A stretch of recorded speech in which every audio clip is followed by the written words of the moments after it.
दोस्तों, आज की यह कहानी 3 सन्यासियों और एक सुंदर विधवा महिला की है जो गांव की वेश्या थी। यह कहानी रहस्य, रोमांच और बदलाव से भरी हुई है। कैसे इन सन्यासियों की मुलाकात इस महिला से होती है और कैसे यह कहानी एक अनोखे मोड़ पर पहुंचती है, जानने के लिए इसे अंत तक जरूर सुने और वीडियो को लाइक करके ला इंस्पायर्ड चैनल को सब्सक्राइब जरूर करें। पुराने समय की बात है, जब सत्य की खोज में 3 सन्यासी देश देशांतर की यात्रा कर रहे थे। उनकी उम्र 35 से 40 वर्ष के बीच थी और वे तपस्वी जीवन जीते थे। वे भोजन के लिए गांव-गांव भिक्षा मांगते और बदले में लोगों को जीवन के सच्चे मार्ग के बारे में उपदेश देते। उनका एक ही उद्देश्य था, सत्य की खोज, जो हर मनुष्य को अपने जीवन में करनी चाहिए। एक बार की बात है, गर्मियों की एक दोपहर में जब सूर्य अपने तेज प्रकाश से पृथ्वी को झुलसा रहा था, तीनों सन्यासी पगडंडियों से गुजरते हुए एक छोटे से गांव की सीमा पर पहुंचे। यह गांव अपेक्षाकृत छोटा था। यहां गिने चुने घर थे और चारों ओर हरियाली फैली हुई थी। गांव के लोग सीधे साधे और आशावादी थे। वे अपनी जीविका के लिए कृषि पर निर्भर थे और दिन भर खेतों में मेहनत करते थे। सन्यासियों ने गांव में प्रवेश किया और भिक्षा मांगने लगे। वे एक एक घर जाकर भिक्षाम देहि कहकर अन्न और जल मांगते। गांव के लोग श्रद्धा से उन्हें भोजन देते और उनके उपदेश को ध्यान से सुनते। कुछ लोग अपनी समस्याएं भी उनसे साझा करते थे, जिनका सन्यासी धैर्यपूर्वक समाधान बताते। धीरे धीरे पूरे गांव में उनकी भिक्षा पूरी हो गई, लेकिन गांव के एक कोने में एक झोपड़ी थी जो सबसे अलग थी। वह गांव के अंतिम छोर पर खड़ी थी और वहां कोई जाता नहीं था। भिक्षा के दौरान एक सन्यासी ने एक ग्रामीण से पूछा, भाई, यह झोपड़ी किसकी है? हमने पूरे गांव से भिक्षा ले ली, लेकिन इस घर से नहीं। ग्रामीण का चेहरा अचानक गंभीर हो गया। उसने धीरे से कहा, बाबा जी, उस झोपड़ी में मत जाइए। सन्यासी ने आश्चर्य से पूछा, ऐसा क्यों? वहां कौन रहता है? ग्रामीण ने संकोच से कहा, वहां एक विधवा स्त्री रहती है, लेकिन अब वह गांव की विष बन चुकी है। गांव के सभी पुरुष रात में उसके पास जाते हैं। वह अत्यंत सुंदर है और जिसने भी उसे देखा वह खुद को रोक नहीं सका। उसकी काली गहरी आंखें और आकर्षक शरीर किसी को भी वश में कर सकता है। तीनों सन्यासी ग्रामीण की बात सुनकर एक दूसरे की ओर देखने लगे। उन्होंने एक दूसरे को इशारा किया और उनमें से एक ने कहा, ठीक है, हम वहां नहीं जाएंगे।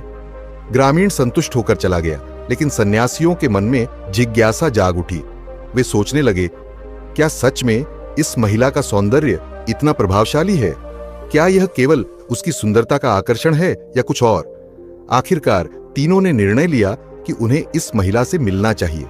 वे देखना चाहते थे कि वह कैसी है और क्या वास्तव में उसका आकर्षण इतना शक्तिशाली है कि कोई भी उसके वश में हो जाए। वे धीरे धीरे झोपड़ी की ओर बढ़ने लगे। जब वे वहां पहुंचे तो उन्होंने दरवाजे के सामने खड़े होकर आवाज लगाई, भिक्षा देहि। कुछ क्षणों बाद झोपड़ी का दरवाजा खुला और भीतर से एक स्त्री बाहर आई। वह सचमुच अद्भुत सौंदर्य की धनी थी। उसके लंबे घने बाल उसकी कमर तक लहराते थे। उसकी आंखें गहरी काली थीं, जो किसी रहस्य को छिपाए हुए प्रतीत होती थीं। उसका रंग अत्यंत गोरा और शरीर सुडौल था।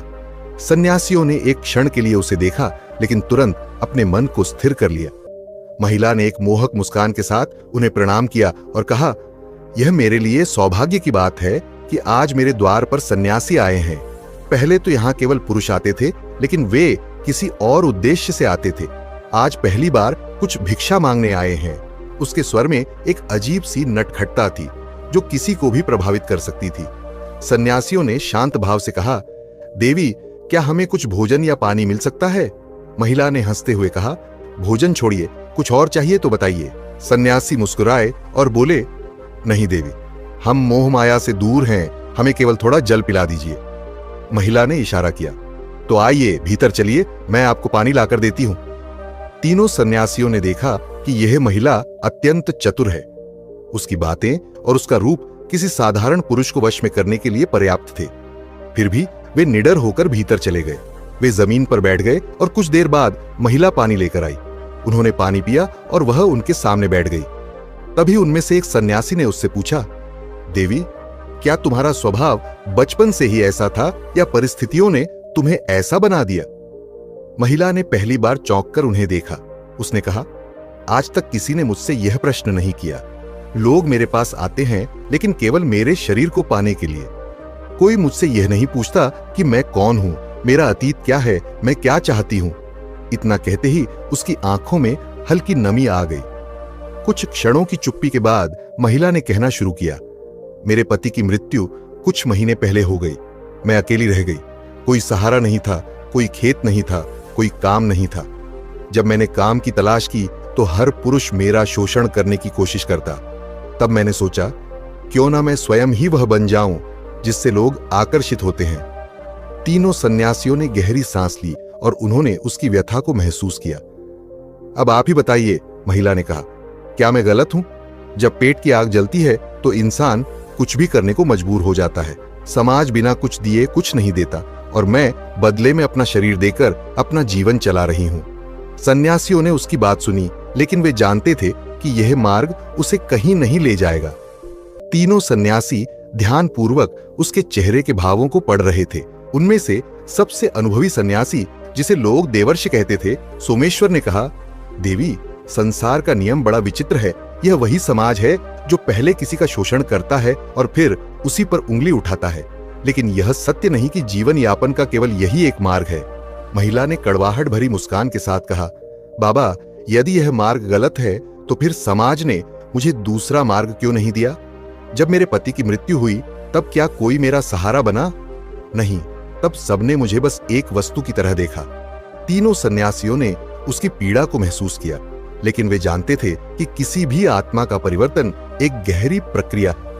तभी एक और सन्यासी, जिसे महायोगी कहा जाता था, आगे झुका और बोला, देवी, सत्य की खोज में हम तीनों वर्षों से भटक रहे हैं। हमने राजा से लेकर भिखारी तक को देखा है, धनवान से लेकर निर्धन तक को समझा है, परंतु जो सबसे अधिक दुखी होता है वह व्यक्ति है जो अपने ही जीवन को समझ नहीं पाता। महिला कुछ कहने ही वाली थी कि अचानक झोपड़ी के बाहर से किसी के तेजी से भागने की आवाज आई। सन्यासी सतर्क हो गए। देवर्षि ने झोपड़ी का दरवाजा खोला और देखा कि एक व्यक्ति दरवाजे के बाहर खड़ा है। कौन हो तुम? देवर्षि ने कड़क आवाज में पूछा। वह व्यक्ति सहम गया, लेकिन कुछ क्षणों बाद संकोच से सामने आकर बोला, मुझे क्षमा करें बाबा, मैं इस गांव का रहने वाला हूं। मैं बस यह देखने आया था कि आप लोग यहां क्या कर रहे हैं। सन्यासियों ने उसकी आंखों में झांका। वहां डर, संकोच और जिज्ञासा का मिश्रण था। तभी महिला ने उसकी ओर देखा और कड़वे स्वर में कहा, क्या आज तुम्हें मेरी चिंता होने लगी? जब मैं इस राह पर चली थी तब तुमने और बाकी गांव वालों ने मेरा साथ क्यों नहीं दिया? उस व्यक्ति ने सिर झुका लिया। हम डर गए थे और शायद स्वार्थी भी थे, उसने धीरे से कहा। महिला की आंखों में कुछ क्षणों के लिए एक अजीब चमक आई। सन्यासियों ने उस व्यक्ति से पूछा, क्या तुम इस स्त्री की सहायता करना चाहते हो? वह व्यक्ति कुछ क्षण कनफुसकियां करता रहा, फिर बोला, अगर यह सच में अपने जीवन को बदलना चाहती है तो मैं सहायता करने को तैयार हूं। महिला अब असमंजस में थी। उसे यह समझ नहीं आ रहा था कि क्या वह सच में बदल सकती है। उसने सन्यासियों की ओर देखा और पूछा, बाबा, यदि मैं इस राह को छोड़ दूं तो क्या समाज मुझे स्वीकार करेगा? क्या लोग मेरे अतीत को भुला पाएंगे? महायोगी ने मुस्कुराते हुए कहा, देवी, जल को चाहे कितना भी गंदा कर दिया जाए, वह धैर्य और समय के साथ फिर से स्वच्छ हो सकता है। प्रश्न यह नहीं कि समाज क्या करेगा, प्रश्न यह है कि तुम क्या चाहती हो। महिला पहली बार निशब्द हो गई। यह प्रश्न कभी किसी ने उससे नहीं पूछा था, लेकिन तभी कुछ ऐसा हुआ जिसने सबको चौंका दिया। झोपड़ी के बाहर कई लोगों की चहल पहल सुनाई देने लगी। गांव के कुछ पुरुष, जिनमें वही लोग भी थे जो पहले महिला के पास जाया करते थे, अब बाहर खड़े थे। उनकी आंखों में गुस्सा और घबराहट थी। बाबा लोग, आप यहां क्या कर रहे हैं? एक बुजुर्ग ने कड़े स्वर में पूछा। सन्यासियों ने उन्हें शांत रहने को कहा, लेकिन गांव वालों में बेचैनी थी। किसी ने कहा, यदि यह स्त्री सुधर गई तो हमारे लिए रास्ते बंद हो जाएंगे। ये वाक्य सुनते ही सन्यासियों को समझ में आ गया कि समस्या केवल इस महिला की नहीं थी, बल्कि पूरा समाज ही पतन के गर्त में जा चुका था। देवर्षि ने हाथ उठाकर गांव वालों को शांत किया और गहरी आवाज में बोले, भाइयों, हम केवल इस स्त्री की नहीं बल्कि पूरे गांव की भलाई के लिए यहां आए हैं। गांव के एक वृद्ध ने व्यंग्य से कहा, कैसी भलाई बाबा, यह तो जन्म से ही ऐसी थी, इसकी गति ही यही थी। महायोगी मुस्कुराए और बोले, किसी की गति जन्म से तय नहीं होती। अगर ऐसा होता तो एक पत्थर कभी मूर्ति नहीं बन सकता था। अगर कुम्हार मिट्टी को आकार न दे तो वह सिर्फ धूल रह जाएगी। इंसान वही बनता है जो वह खुद बनना चाहता है। गांव के लोग चुप हो गए। वे पहली बार किसी सन्यासी से ऐसी बातें सुन रहे थे। अब तीसरे सन्यासी अचल मुनि ने गांव वालों की ओर देखा और गंभीर स्वर में बोले, तुम लोग इस स्त्री को अपवित्र मानते हो, लेकिन क्या कभी यह सोचा कि इसे इस राह पर किसने धकेला? इसके पति की मृत्यु के बाद तुम में से किसी ने इसकी सहायता की? नहीं की तो फिर गलती किसकी थी? गांव के लोग एक दूसरे का मुंह देखने लगे, कुछ के सिर झुक गए। अचल मुनि ने आगे कहा, अगर एक पुरुष सन्यासी बन जाए तो लोग उसे पूजते हैं, लेकिन यदि कोई स्त्री अपना अलग रास्ता चुनती है तो उसे तिरस्कार मिलता है। यह कैसा न्याय है?